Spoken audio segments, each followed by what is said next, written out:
bienvenue dans la minute de coaching d'Alex et Olivia. Aujourd'hui, nous allons vous parler de comment gérer le stress face aux épreuves. Il faut savoir que lorsque le stress est trop important, celui-ci a la fâcheuse tendance à nous mettre des bonnes réponses en mauvaises réponses, à nous créer des trous noirs, à nous faire perdre toutes les connaissances qu'on avait pu acquérir auparavant.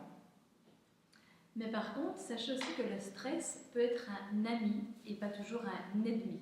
En effet, quand vous êtes sous stress, votre cerveau va réfléchir plus vite et vous ressentirez moins la fatigue. Donc vos idées seront plus claires et vous aurez un rythme plus élevé face à un examen qu'en situation de test en classe ou de travail à la maison.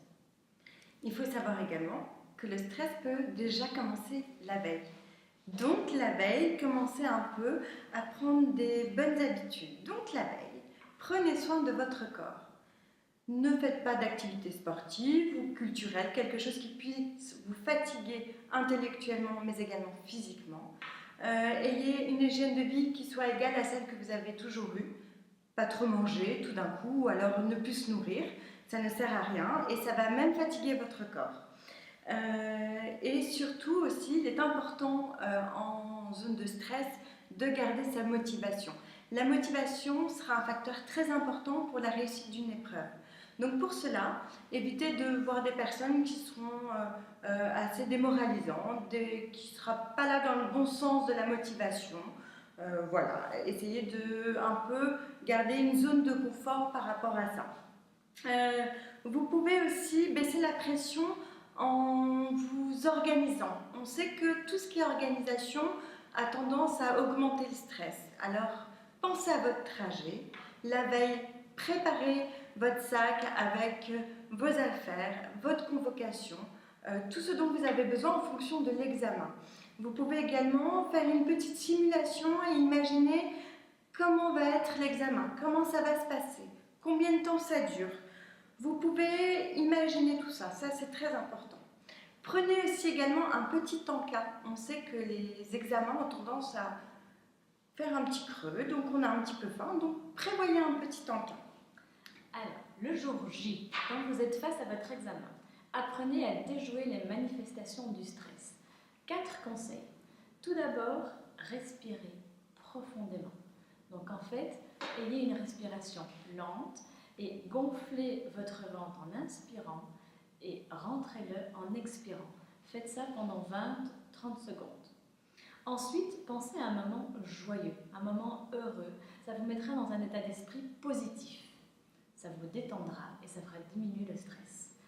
Ensuite, il faut reprendre la main quand vous êtes sous stress, vous allez avoir tendance à vous embrouiller. C'est normal. À ce moment-là, vous dites-vous, je reprends la main. Donc, repensez à votre respiration et mobilisez vos connaissances.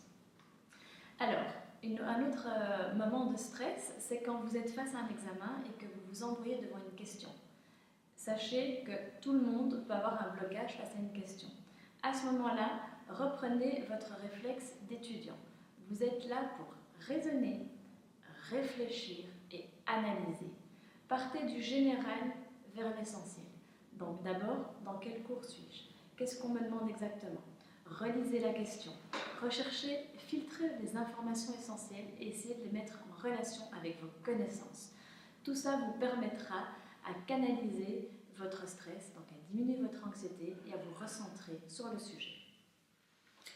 Beaucoup de choses. Également, pour être efficace et éviter le stress le jour J, il faut être stratégique. Pensez à quel type d'examen vous allez avoir à faire. Si c'est plutôt un oral, un écrit, un commentaire composé, des questions à choix multiples. Voilà, ce sont plein de choses qui font que votre examen ne sera pas les mêmes. Donc, le travail ne sera pas le même. Pensez à tout ça, c'est un facteur de stress également. Vous pouvez, le jour de l'examen, prendre connaissance de l'entièreté de ce qu'on va vous demander. Lisez, prenez connaissance de vos questions et ensuite répondez. Répondez également en premier aux questions auxquelles vous savez exactement, vous connaissez exactement les réponses. Ça, c'est vraiment important. Ça va vous faire gagner du temps. Donc tout ça, ça engendre beaucoup de stress. Mais il faut savoir qu'après l'examen, une fois que tout est passé, on a encore du stress. Le stress de savoir si on a bien réussi, si on s'est posé les bonnes questions. Alors, autant se poser les bonnes questions. On peut stresser après l'examen, mais posez-vous les bonnes questions qui seront efficaces pour vous et intéressantes. Vous pourriez par exemple vous poser la question: qu'est-ce que j'ai réussi ? Quelles sont les connaissances auxquelles j'ai dû faire appel ? À quel moment je peux être fière de moi par rapport à l'examen que je viens de passer ? Qu'est-ce qu'il ne faut pas que je refasse la prochaine fois ? Ça, ce sont des questions vraiment importantes. Évitez la prochaine fois de reproduire les mêmes erreurs que je viens de faire.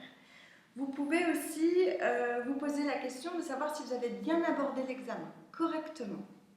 Voilà, ce sont plein de petites questions qui seront plutôt avantageuses pour les prochains examens que vous allez passer. Donc nous vous disons à bientôt sur les prochaines minutes de coaching d'Alex et Olivia. À bientôt. À bientôt.